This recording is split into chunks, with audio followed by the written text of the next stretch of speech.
మీరు ఆన్సర్ చేయండి. నాకు ఏం చేస్తే బాగుంటుంది?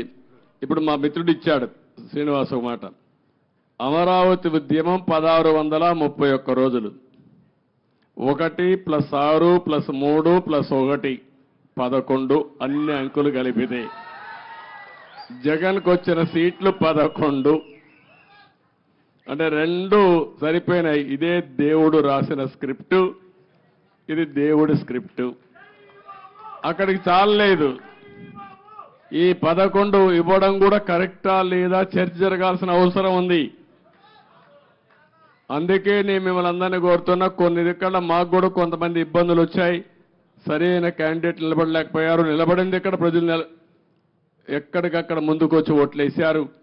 కొన్ని సమస్యలు ఉన్నాయి. కానీ ఏది ఏమైనా ఇలాంటి వ్యక్తులు రాజకీయాలకు అర్హత ఉందా? ఇది చర్చ జరగాల్సిన అవసరం ఉంది రాష్ట్రంలో. Sir, people are confident that you can complete entire Amravati construction, complete the buildings and everything. That's why they gave good verdict. They gave good verdict. Majority of the seats, 161 seats like that. Majority ఇస్తే అయిపోయింది వాళ్ళ పని. మీ పని అయిపోయిందా? Yes, sir. We are confident that you can build. You are confident. ఎట్లా build చేయాలో కూడా ఆలోచనలు ఇవ్వండి అందరూ కూడా. సార్ ఇప్పటికీ రాజధాని నిర్మాణానికి అమరావతిని నిర్మించలేదు. ఈ రోజు మీరు మొత్తం విజిట్ చేశారు కదా సార్, అప్రాక్సిమేట్లీ దీని నిర్మాణానికి ఎంత ఖర్చు అవుతుంది? మీరు ఎన్ని రోజుల్లో చేస్తారు? ఇప్పుడు నిన్ను అడగాలి నేను క్వశ్చన్. నిన్ను నేను నియమిస్తే నువ్వు ఎట్టగడతావు చెప్పని అడగాలి నేను ఇప్పుడు. కాబట్టి క్వశ్చన్ అడగడం చాలా ఈజీ, కానీ ఆలోచించి చెప్పడం చాలా కష్టం. నేను ఇంతవరకు ఎంత డబ్బులుంది ఖజానాలో తెలియదు. నిన్నే నేను చూసా. ఆఫ్ బారోయింగ్, ఆన్ బారోయింగ్ 2 ఉన్నాయి.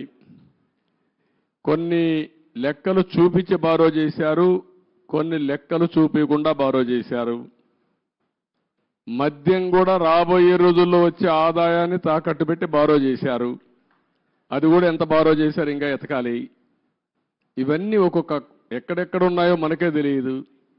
ఇప్పుడు మనం చూసాం, ఆఫీసర్లు మొన్నటి వరకు అడ్డదుడ్డంగా సంతకాలు పెట్టినోళ్ళు ఎక్కడున్నారు అడ్రస్ లేరు. ఇప్పుడు చాలా సమస్యలు ఉన్నాయి. బట్ ప్రజలు ఇచ్చినటువంటి మ్యాండేట్ చాలా స్పష్టంగా ఇచ్చారు.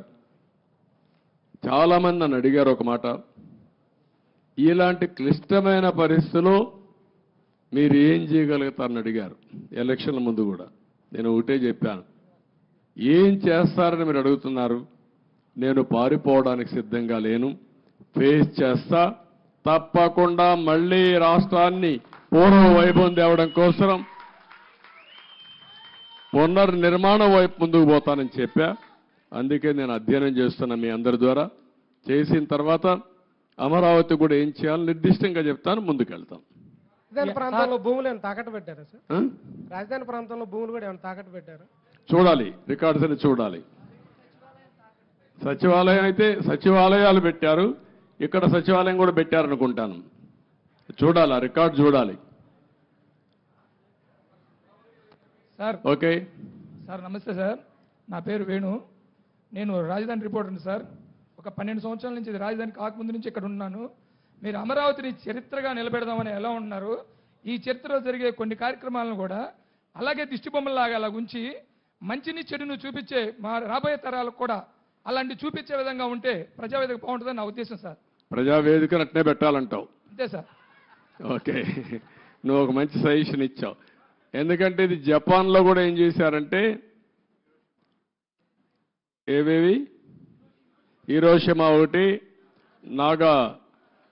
నాగసాకి అనుకోండి, నాగసాకి 2 సెకండ్ వరల్డ్ వార్లో మొత్తం బాంబులేసి మొత్తం డివాస్టేషన్ జరిగితే కొన్ని డికేడ్స్ అక్కడ పుట్టిన వాళ్ళు కుంటిగా గుడ్డిగా పుట్టారు. పంటలు కూడా రాలేదు, భూములు కూడా ఇది అయిపోయినాయి. అవన్నీ గుర్తుగా 2 ప్రాంతాలను ఇప్పుడు కూడా అట్లనే పెట్టారు. అంటే దానికి కారణం దాన్ని ఒక స్ఫూర్తిగా తీసుకొని మళ్ళీ మనం కష్టపడాలని అనునిత్యం ప్రజలకు గుర్తు చేశారు. ఈరోజు అదే 2వ ప్రపంచ యుద్ధంలో దెబ్బతిన్నా జపాన్ ప్రపంచంలోనే అగ్రదేశంగా తయారైందంటే ఇలాంటివి చూసి పట్టుదల పెంచుకోవడం. అదే మరి మిత్రుడు ఇప్పుడు చెప్పాడు, ప్రజావేదికను కూడా యాజ్ ఇట్ ఈజ్ పెడితే చాలా బాగుంటుందని. అది కూడా ఒక మంచి ఆలోచన. Let us see. ఓకే,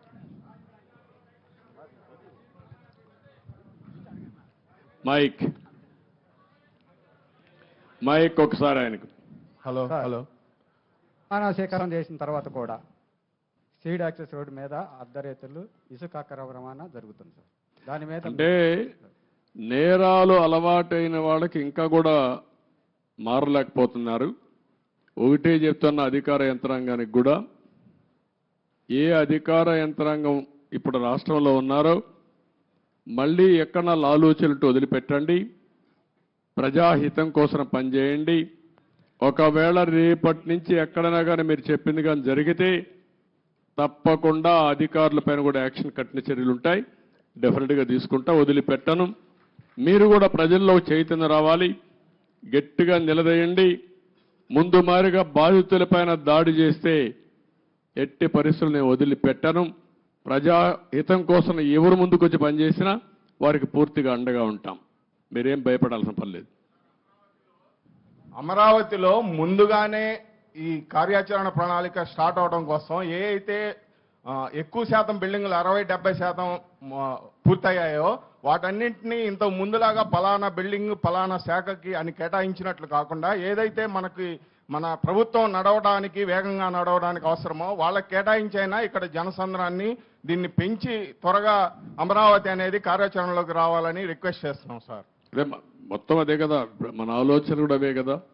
ఏవేవి తొందరగా అవుతాయి, ఏవేవి అవసరం ఉంటుంది, రెండు కూడా ప్రాధాన్యత క్రమంలో పెట్టుకొని ఎంత తొందరలో పూర్తి చేయాలో పూర్తి చేస్తాం. యాక్టివిటీ కూడా పూర్తి చేస్తాం. ఓకే, ప్రజా రాజధాని అమరావతిని రాష్ట్రాన్ని కాపాడుకోవడానికి ఖండాంతరాలు దాటి ఎన్ఆర్ఐలు అందరూ వచ్చారు సార్. ఈ అమరావతి కానీ రాష్ట్ర అభివృద్ధిలో ఎన్ఆర్ఐలు ఆలోచనలు సహాయ సహకారాలు తీసుకుంటే బాగుంటుందని నా సూచన సార్. తప్పకుండా అందరి సహకారం తీసుకుంటాం. అందరికీ ప్రాధాన్యత ఉంటుంది.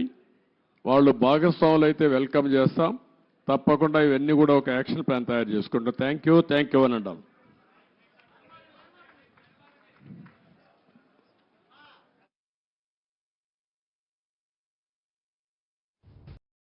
ముందుకొచ్చి పనిచేసినా వారికి పూర్తిగా అండగా ఉంటాం. మీరేం భయపడాల్సిన పని లేదు. అమరావతిలో ముందుగానే ఈ కార్యాచరణ ప్రణాళిక స్టార్ట్ అవడం కోసం ఏ అయితే ఎక్కువ శాతం బిల్డింగ్లు 60-70% పూర్తయ్యాయో వాటన్నింటినీ ఇంత ముందులాగా పలానా బిల్డింగ్ పలానా శాఖకి అని కేటాయించినట్లు కాకుండా, ఏదైతే మన ప్రభుత్వం నడవడానికి వేగంగా నడవడానికి అవసరమో